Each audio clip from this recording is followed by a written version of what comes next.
Ogni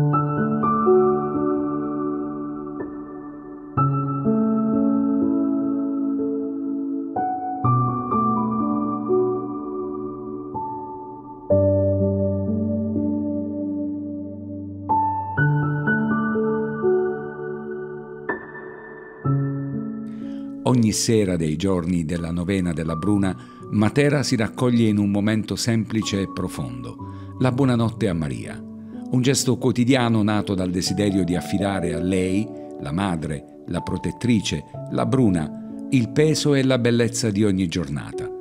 Un saluto sussurrato, uno sguardo rivolto al cielo, un pensiero condiviso nel silenzio della sera.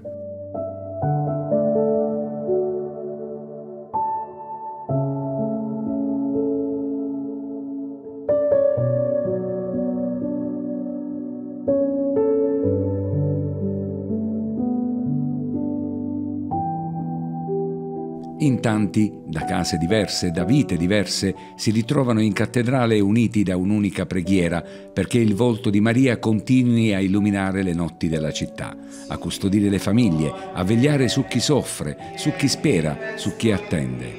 È un momento breve ma intenso, un piccolo spazio di pace, di fiducia, di gratitudine, perché ogni giornata, anche la più faticosa, può finire con una carezza, quella di una madre, quella della Bruna.